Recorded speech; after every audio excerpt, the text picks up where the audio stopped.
वो किस प्रकार की शर्मिंदगी महसूस कर रहे होंगे जिसका आप अंदाजा नहीं कर सकते। ये बिहार सीता माता की भूमि है, मर्यादा की ये धरती रही है, और कल बिहार विधानसभा में और विधान परिषद में बिहार के ऐसे वाहियात मुख्यमंत्री ने बिहार की वो सीता माता की जो मर्यादा थी उसको तार तार कर दिया है।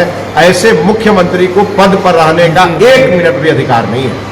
और पूरे बिहार के जो 13-14 करोड़ बिहारी हैं, उन लोगों का जो शान और शौकत था, जो बिहारियों का स्वाभिमान था, उसको नीतीश कुमार ने कर अपने पैरों तले कुचल दिया और अपने आचरण से कुचल दिया। अब माफी मांग रहे हैं। इसलिए नीतीश कुमार के माफी मांगने से यह दाग धुलने वाला नहीं है। नीतीश कुमार की मानसिक स्थिति खराब हो गई है और नीतीश कुमार पूरी तरह से सठिया गए हैं। ऐसे नीतीश कुमार को 1 मिनट भी मुख्यमंत्री की कुर्सी पर नहीं रहना चाहिए। और हम महिला को लक्ष्मी, दुर्गा और सरस्वती का अवतार मानते हैं। और कल विधानसभा व विधान परिषद में इन्होंने महिलाओं का जो अपमान किया है, आज पूरा हिंदुस्तान इनके ऊपर थू थू कर रहा है और कह रहा है मोदी जी ने दिया महिलाओं को सम्मान, नीतीश कुमार ने किया महिलाओं का अपमान, नहीं सहेगा हिंदुस्तान। सरकार में शामिल थे तब जातीय गणना का निर्णय हुआ था और बिहार भाजपा के जितने मंत्री थे सभी लोगों की सहमति कैबिनेट में थी और हम लोग उस समय साथ साथ थे और हम सभी लोगों ने मिलकर के जातीय गणना का निर्णय किया था। उस समय लालू यादव की पार्टी सत्ता में नहीं थी।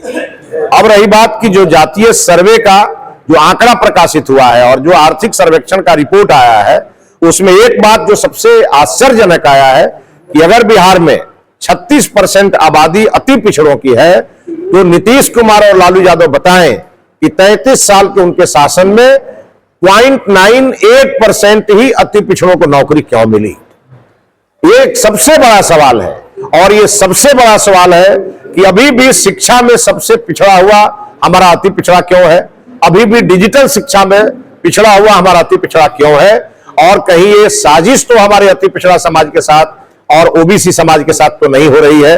लालू जी ने और नीतीश जी ने जिस प्रकार से केवल 3 वर्गों की जो संख्या है उसको जो बढ़ा के बताया है, उसके पीछे उनकी मंशा यह है। लालू जी की मंशा अपने बेटे को मुख्यमंत्री बनाने की है और नीतीश जी की मंशा यह है कि नीतीश जी जब कुर्सी से हटे तो कोई अल्पसंख्यक समाज का व्यक्ति बिहार का मुख्यमंत्री बने। इन दोनों की मंशा साफ है। ये तुष्टीकरण की राजनीति पर लड़े हुए हैं। और आपने देखा होगा कि नीतीश कुमार के शासनकाल में जब दुर्गा माता या सरस्वती पूजा का विसर्जन होता है तो हिंदुओं पर लाठीचार्ज होता है, लेकिन तुष्टीकरण के तहत जब यही घटना कहीं हिंदुओं के साथ कोई दूसरा समाज करता है तो उसको प्रोटेक्शन नीतीश कुमार की सरकार देती है।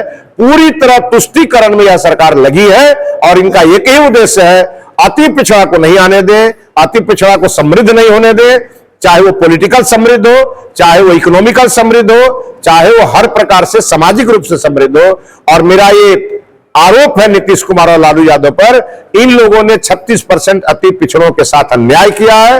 और अगर न्याय के हकदार हैं ये, अगर आप न्याय करना चाहते हैं तो 1 मिनट भी आपको कुर्सी पर नहीं रहना चाहिए। आपकी जो आबादी है वो बहुत कम है, जो मुख्यमंत्री है। अति पिछड़ों की आबादी अगर 36% है तो क्या नीतीश कुमार ये कुर्सी अति पिछड़ा को देंगे?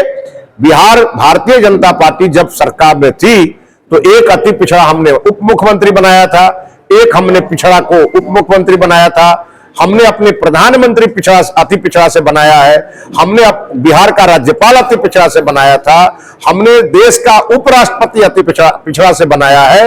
हमने आज बिहार में अध्यक्ष मैंने पिछड़ा से बनाया है और विधान परिषद का नेता हमने अति पिछड़ा से बनाया है।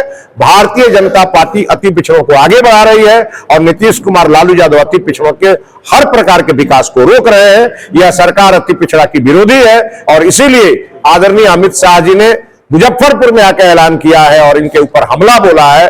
तब ये अमित शाह जी की कही हुई बातों को घुमा के लोगों को बता रहे हैं, जबकि लालू यादव को यादव से भी प्रेम नहीं है। लालू यादव को केवल अपने बेटे से प्रेम है और नीतीश कुमार को किसी ओबीसी ईबीसी से मतलब नहीं है, केवल उनको अपनी कुर्सी से मतलब है और अपनी कुर्सी पर बैठे रहने के लिए ही वो लगातार पलटासन करते रहते हैं। अब जनता की बारी है, अब जनता इनको पलट करके अंतिम पलटासन करेगी।